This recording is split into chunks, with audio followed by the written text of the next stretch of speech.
Yeah.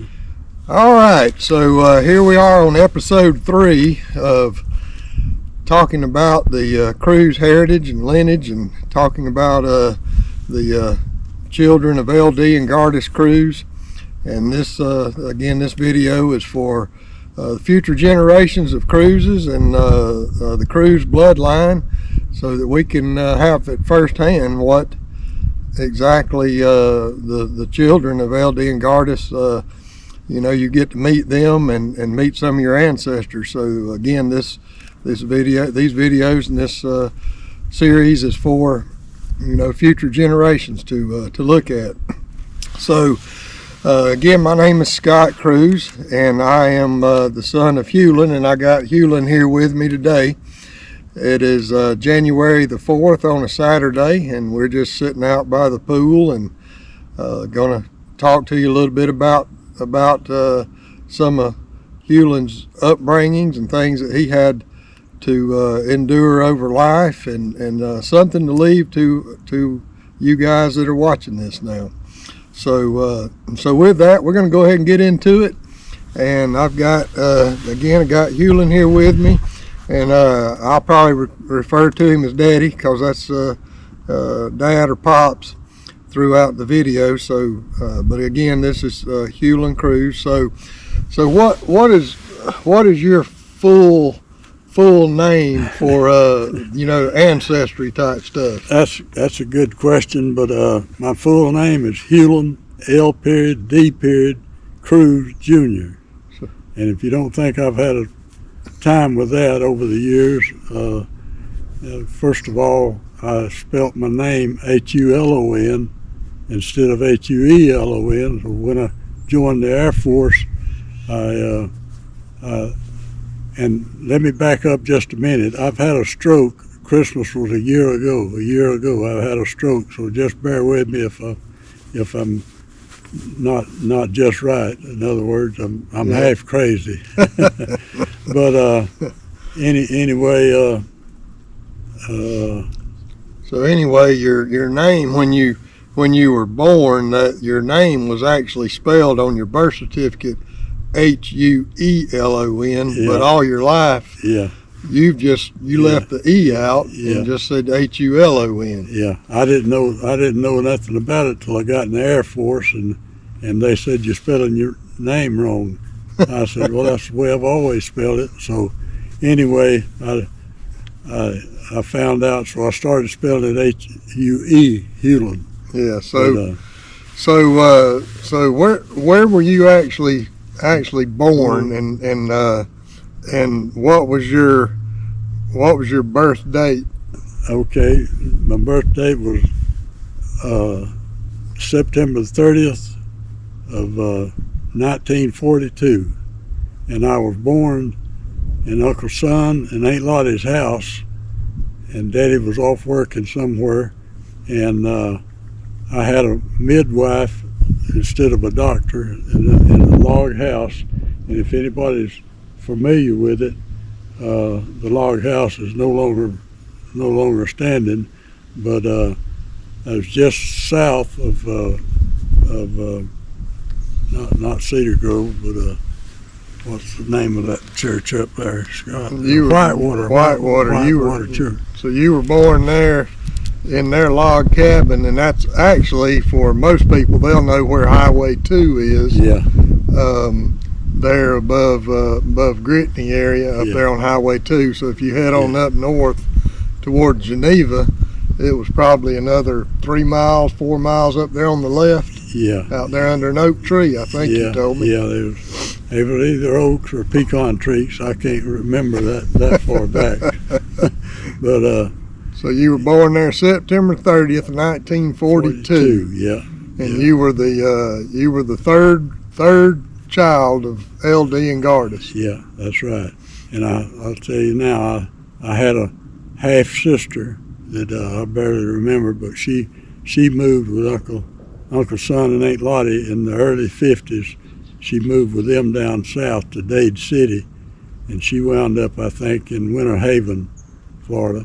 And so And she was your half sister. She was my half sister. And yeah. her name was Ann. Ann Crews. Ann Crews. Yeah. Okay, and that was LD's first child by his first wife. Yeah, Irene Curry. Irene Curry, and Irene passed away during childbirth. Yeah, Giving birth to Ann. Yeah. Okay. So that's enough for that. But anyway, that's where I was born, and then I remember in the 40s somewhere in there, my daddy he moved down south, and I remember he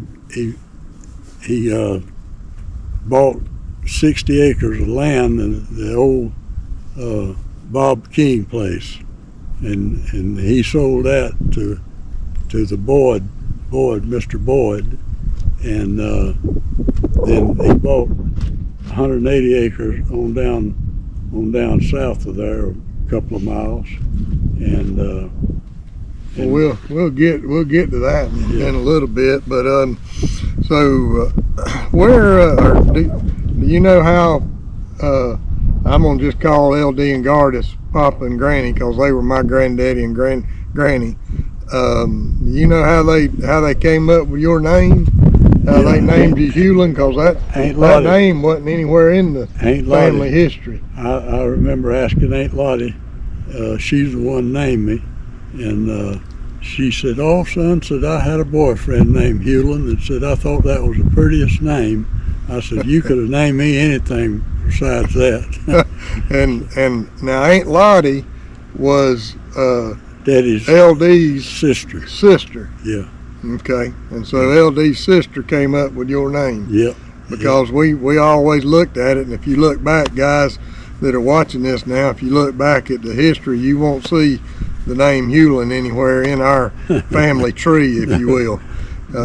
So Aunt Lottie, she's dead and gone, but she was responsible for your name, which then you passed on to me as Huelon Scott Crews. Yeah. So that's why I've got it.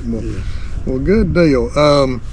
Well, tell me, talk to us a little bit about some of your, you started out with it, your earliest memories of, probably we remember things from around 6 years old to about 10 years old. Yeah.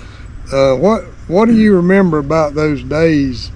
And you started out saying, LD had bought some property down in the Gritney area, and that's where we all kind of grew up and lived. Where Granddaddy Crews, LD, settled us was in Gritney, just below Isidore Church. Yeah, and he bought about 160 acres. 180 acres, 120 and 60. Okay, so 180 total. Yeah. And so what do you remember about those early days of, when you was a youngster? Well, I remember we moved from Bob King place on down there, and we moved on January 1st, and Mama said we'd be moving all year long if we moved on January 1st. And anyway, I remember we moved on a mulling wagon, and Daddy had just bought a 8-in Ford tractor, and he had a trailer for it.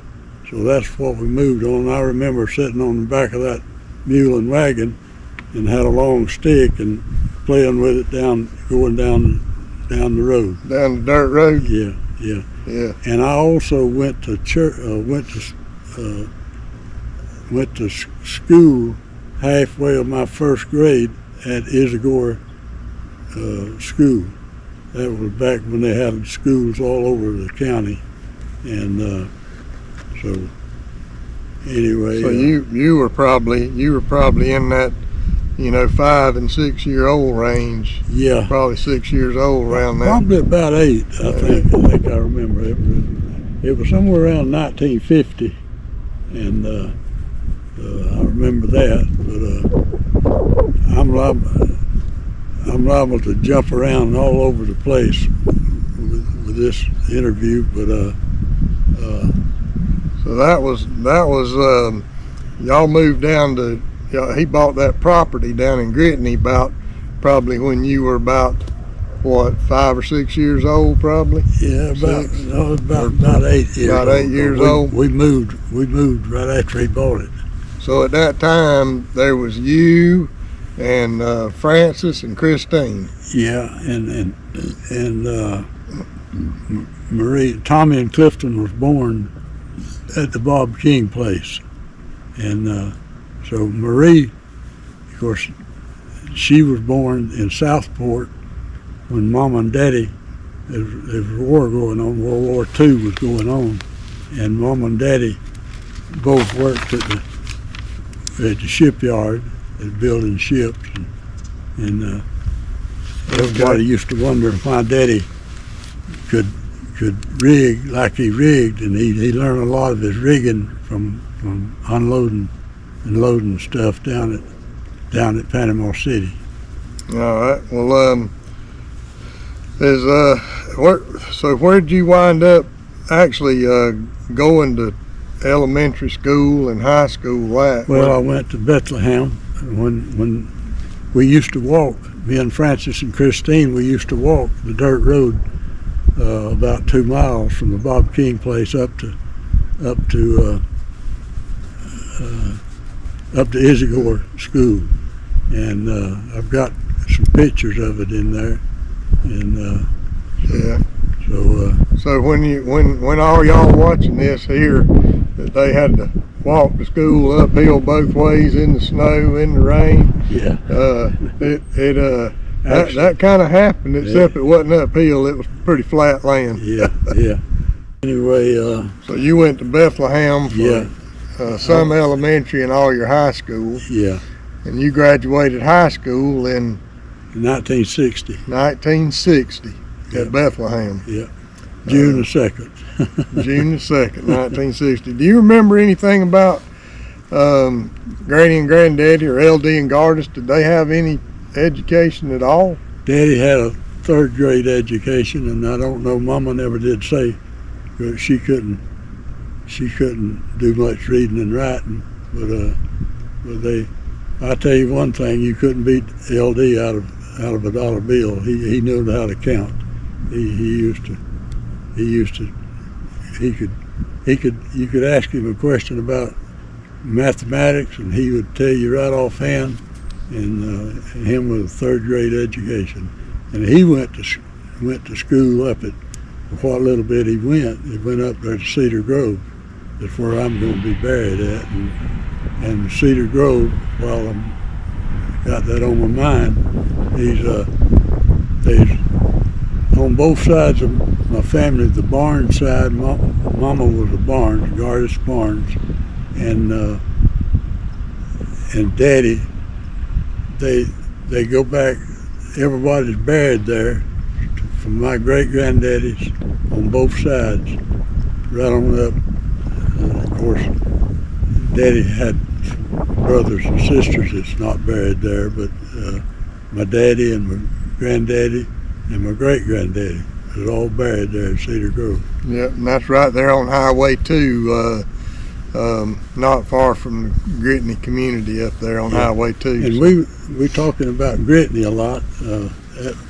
I used to tell everybody that we were from North Gritney. North Gritney. North Gritney, yeah. Now for y'all watching this, Gritney probably had a population of about maybe 200 people, maybe. Scattered all over the area right there. So that's about how big it was. You thinking back into high school, I know you got all kind of tales and stuff, but anything that you remember happening in your high school days that just really stood out to you? I know you had a lot to talk about. Jack Tyson, was your ag teacher, and y'all had all kind of stuff that went on. But Coach Seegers. Coach Seegers was there, that's right. And anything during your high school times with those guys and those teachers that just kind of really stuck with you all through life that you just always remembered or was fond of? Me and Felton Miller we were Well, there was 29 of us in my graduating class in 1960, and there was only about 9 girls and 20 boys. And Felden, he was kind of, I'll just tell it like it is, he was kind of a bully, you know. And a lot of the boys they didn't want him bullying them, so they just kept quiet. And we was playing basketball in there one day, and when Felden, he was on the opposite team of mine, he was coming down through there, and I just throw my knee out, and he would just eat up the floor, you know. And that happened 2 or 3 times, and the third time it happened, about the third time, we jumped up after the ball, and we come down, and he was under me, and he was mad. Boy, I can see his face right now. He was mad, and he was starting to yell at me and all. And of course, I got up and everything was all right. But Coach Seegers hollered out and told him. He said, "If I hear one more word out of you," said, "we go into the office." And so he kind of, but we went ahead and graduated okay, but it was back in my senior year. Well, that was the biggest thing I had. Yeah. And so there was 20 boys and 9 girls in the graduating class, and yeah, and all out there in Bethlehem, and I could name you off some of the boys. Yeah, I will. But well, what was it? You know, growing up. I mean, all those years. I mean, you grew up out there on a farm, working. And what was that like living out there in the country and growing up with L.D. and Gardis as parents? Well, when we usually Saturday afternoon, we had Saturday afternoon and Sunday off, and he told me one day we had a black Ford 1.5-ton Ford truck, and I had 6 or 7 ton on it, and he told me about 10:30, he said, "If you'll go up there and unload that truck," he said, "you can have the rest of the day off." And boy, I went up there, and we had an old log house up there we used for a barn, and I can't remember how long it took me, but I remember I'd get a sack under, and this is 100-pound sacks of fertilizer, and I'd get a one under each arm and go back to running back and forth. And it didn't take me long to go. I ain't bragging, but I was much of a man, and I was the oldest boy, and Papa, Daddy, he knew anything he needed doing. Well, he put a lot of responsibility on me. That's what it is. Yeah. And I was with that same truck. I was hauling watermelons to Birmingham, Alabama, and of course, Daddy grew watermelons from 1949 to right on up till he couldn't grow them no more. Anywhere from about 10 acres to 250 acres every year, and he thought that every root, and he had bulldozer work done, and we had to get the roots out. If it was big enough to mess with, in other words, the roots had to be cleaned up and toted out of the field, and so he found out one year that the hail grass was good, and I mean, I remember one year we could just about walk from one to the other in the hail grass field that was planted in watermelons, and it's just. But we instead of going to town on the weekend, we would in there on that river swamp, either fish basket. We had we caught fish year round, either in a basket or a net, or on a hook and a line. hook and line. Yeah. Mm-hmm. Well, that was, hearing, through the years listening to you and me actually getting to grow up around LD. I mean, he wasn't a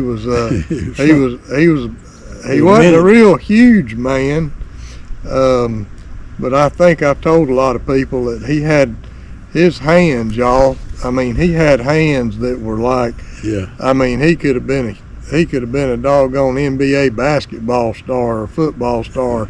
He had the biggest hands that you ever wanted to see on a man, but he wasn't, probably 180, 185 pounds. Yeah.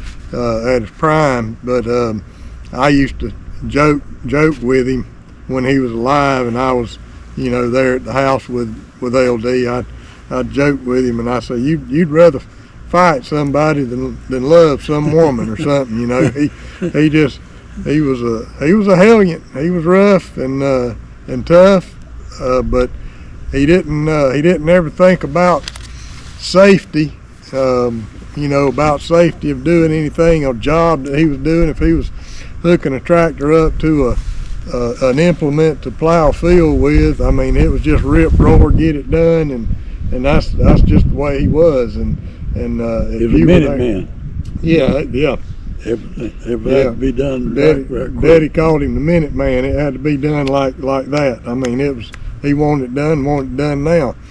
But that's just the way he was raised too. He was raised hard, and that brings me to another thing that I remember as a child, right there at the house in Gritney with Granny and Granddaddy, is with hogs. He always raised hogs. Yeah. Tell me a little bit about that. Well, he always had. Back then, he had. McCurdy 95 was the name of the corn that he planted, and he'd always plant 5 or 10 acres or whatever. He planted the whole field of corn up there, and then they'd hog it off. They'd just turn the hogs in on it and let them tear down the stalks, and they did take a bite or two and go on and take another bite or two. That and then he'd have a pen that he just kept them in from 15 or 20 head to 50 or 75 head of hogs. And I can remember that's back when supplement was real good. Well, if you feed the corn to the hogs, they'll get to where they just won't hardly eat it. But you take a little bit of supplement, and I can remember going out there and rattling that bag, and they'd see me coming, they'd near about take me down. And I'd pour it in the trough, before they knocked me down. But we would take. I remember. I mean, it was almost an every year event. For y'all that are watching this, I mean, back in those days, you didn't just go to the grocery store and buy bacon or a ham or you didn't have no phone. Well, yeah, we'll get there, but you didn't go buy that kind of stuff at the store. You raised it out on the farm, and I remember. Tell us about how we, how we actually clean and butcher hogs. How did we do that? Well, probably just before I was old enough to remember, we'd have hog killings, and a bunch of the neighbors would all get together, 5 or 6 men and women, and they'd say at our house they'd have a hog killing, and they'd kill hogs, and it'd last for 2 or 3 days. And and the way they did that is once they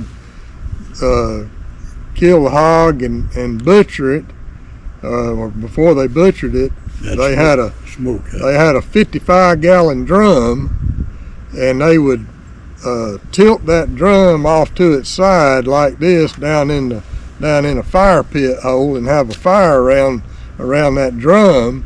Keep it warm. To get it hot and almost boiling, and then they'd take that hog, and once they'd killed him, they'd take that hog and put it down in the water, and then they'd take a big old butcher knife and they would scrape the hair off of that hog.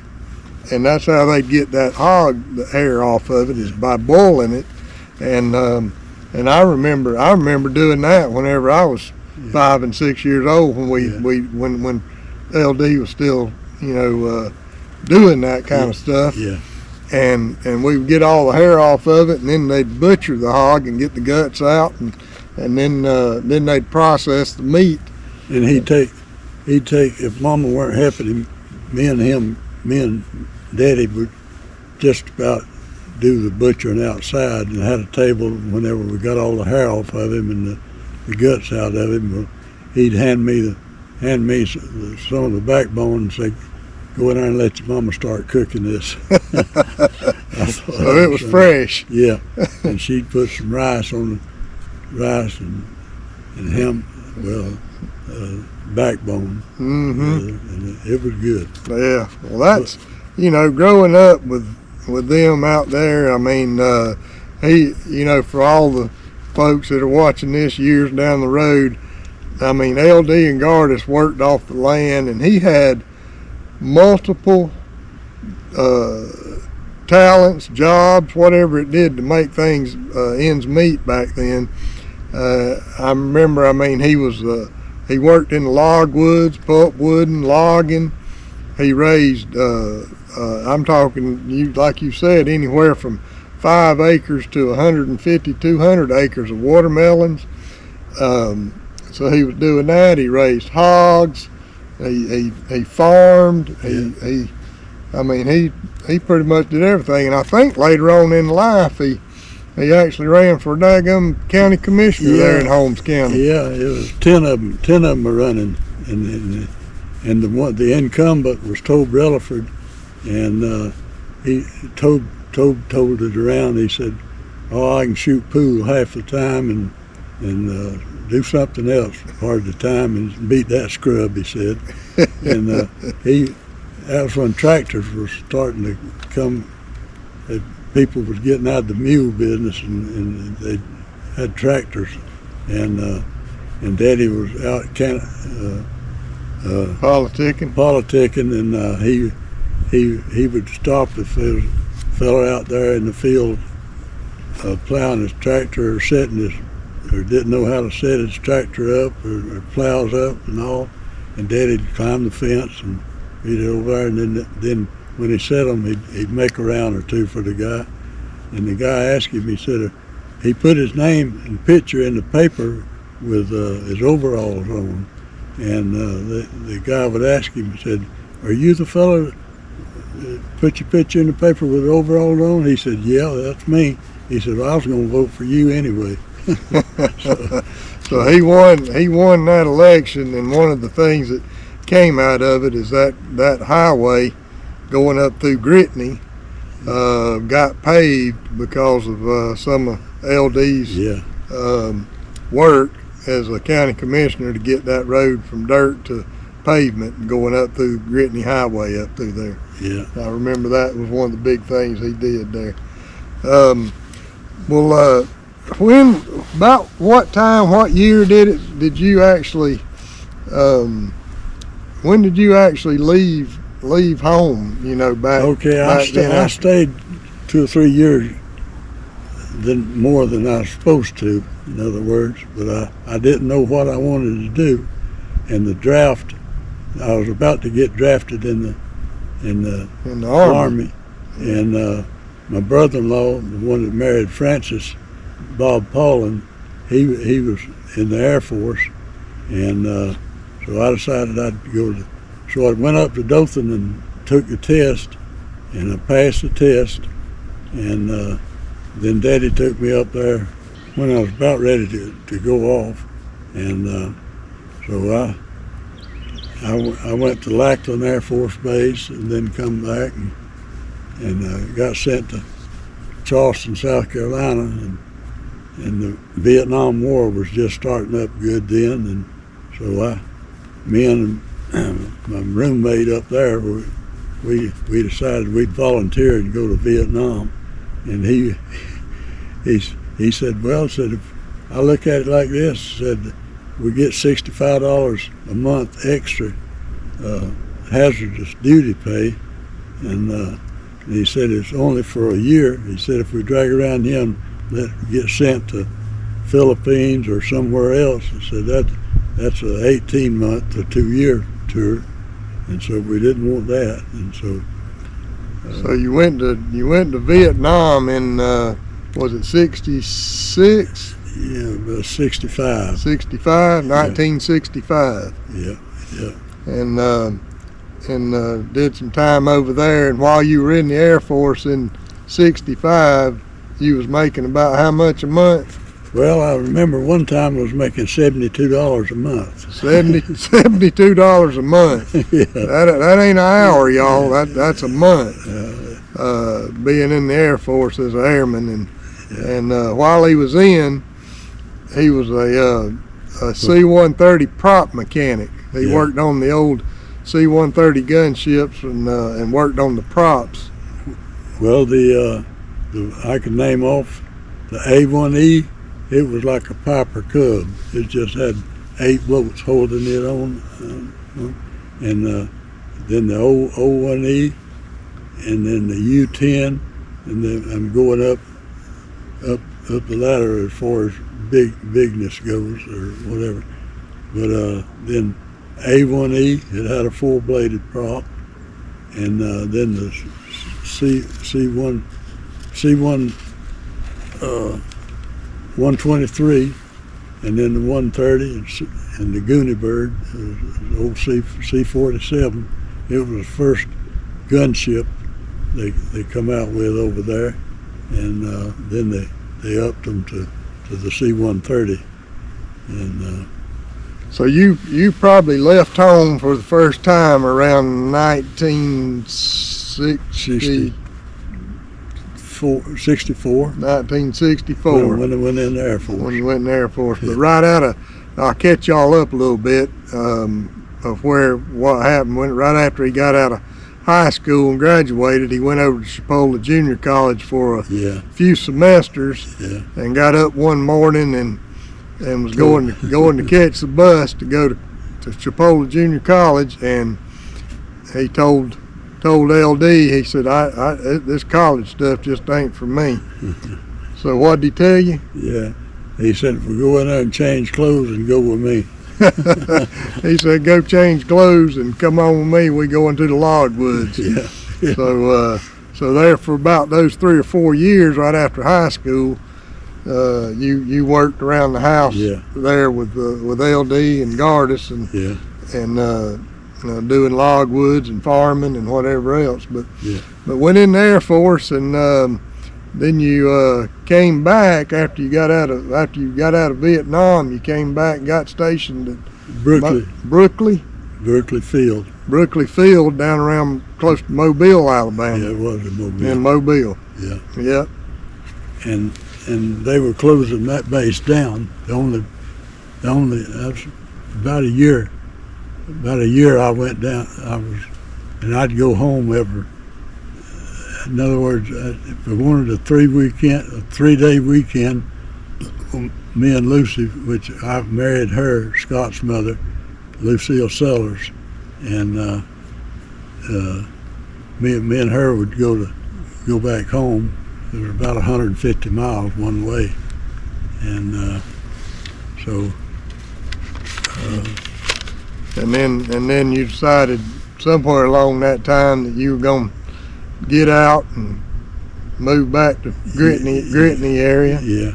So I got out 3 months early, and because there weren't nothing to do over there in Brooklyn, and they didn't frown on it, and back then it was very. Well, that's the only time I ever remember that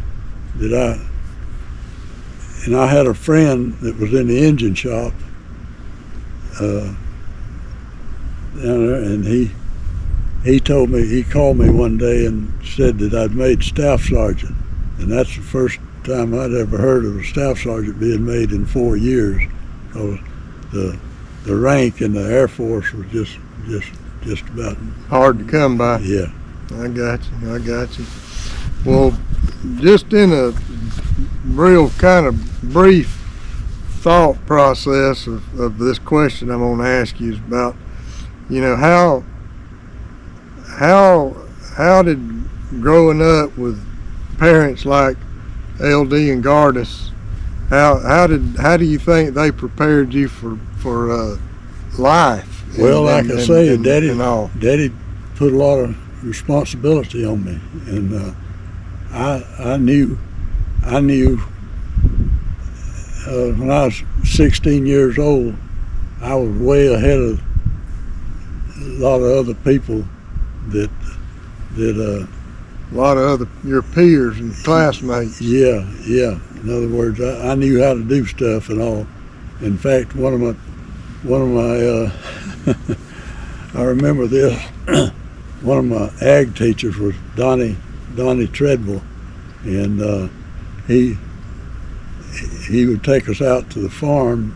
The school had about a 40-acre farm out there, and he knew Daddy, and he knew that I knew how to set the plows and all, and he'd say, "Huelon, what do you think of this? What do you think of this, Huelon?" And old Johnny Miller, he would all the time say, he's dead and gone now, but he said, well, Donnie Treadwell didn't recognize nobody but Huelon. So LD just basically, all those life lessons you knew at an early age, and you just knew how to work and knew how to think and do things. Yeah. Well, what do you think? We talked a lot about LD, but what about Granny Gardis?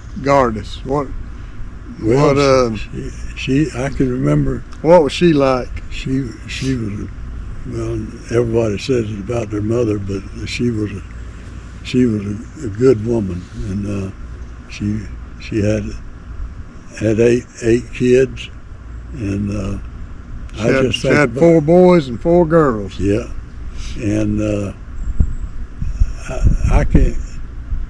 She didn't have no washing machine, no running water inside, and she had cold days like today and all. She had the job. She had a wash pot, and she'd put the clothes in there, the real dirty ones, which there was a lot of dirty clothes back then. And she had a Progan stick. She'd stick in there and lye soap. That's all. She didn't have none of this Tide or none of that stuff. No Tide and no Gain. It was lye soap. Lye soap, and in fact, they made the lye. They made the soap out of some of those butchered hogs. And then they had an old rub board, and then whether it was raining or cold or whatever, she'd hang them on the line, clothesline.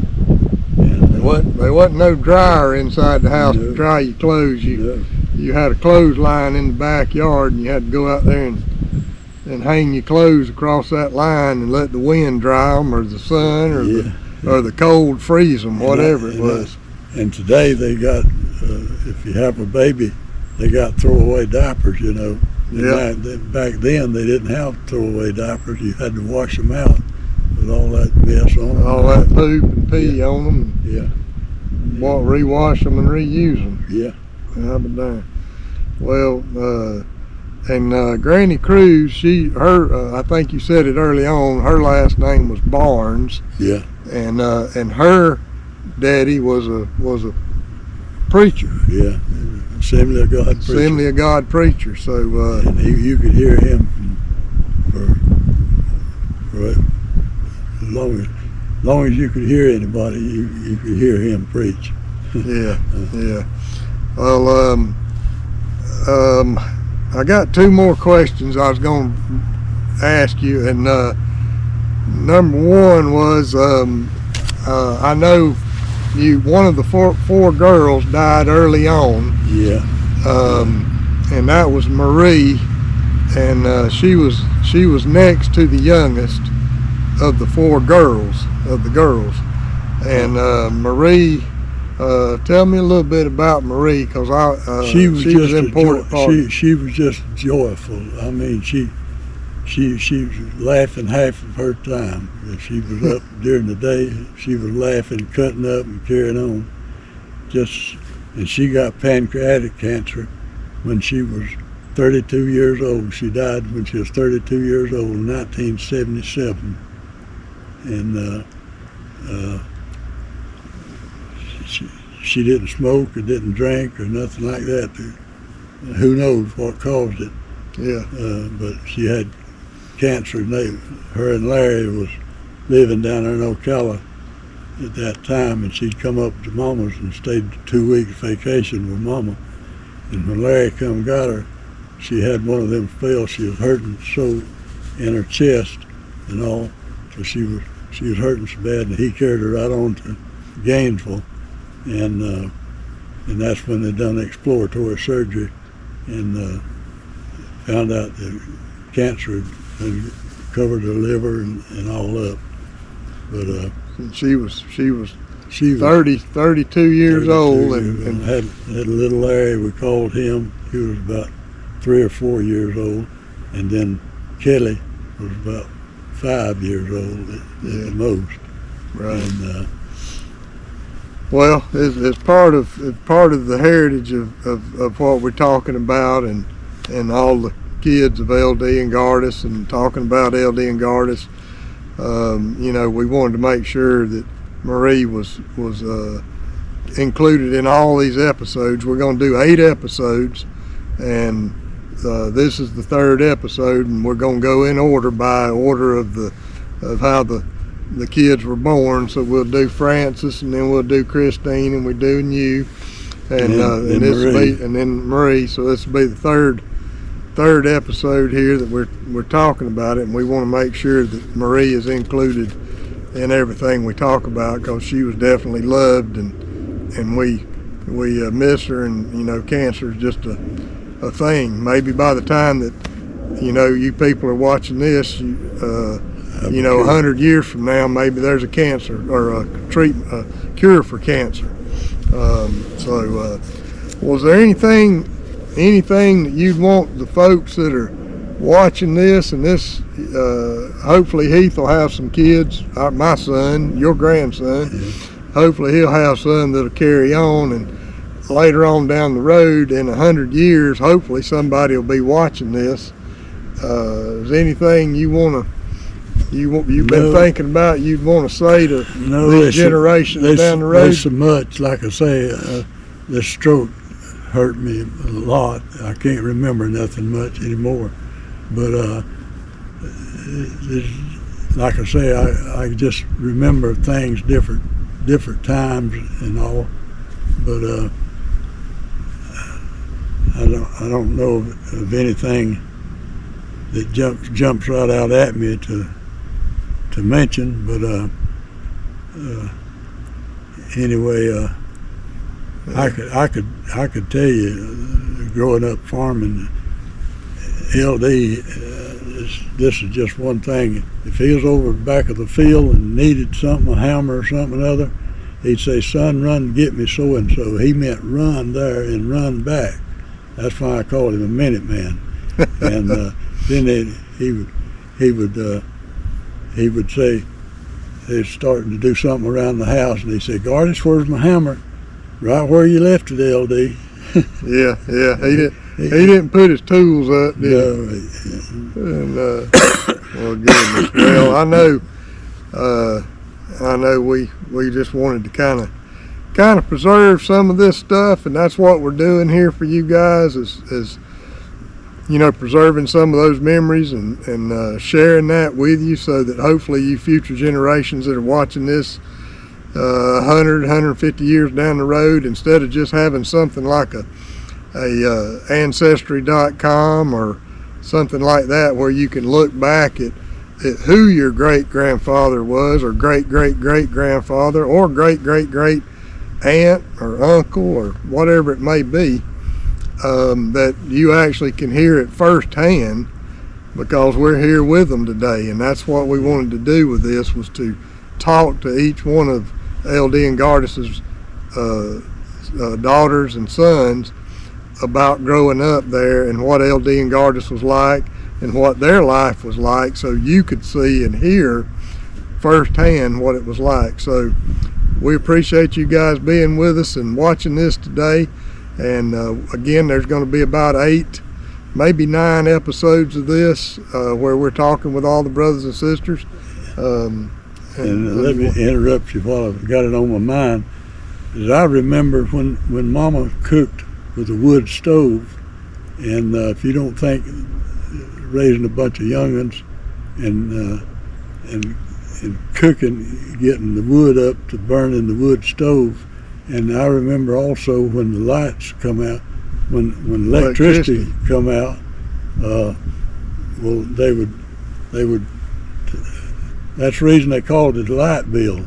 And now they call it a utility bill or something. Or electric bill, yeah. Because when the lights is the only thing they had when most people didn't even have they didn't have a radio.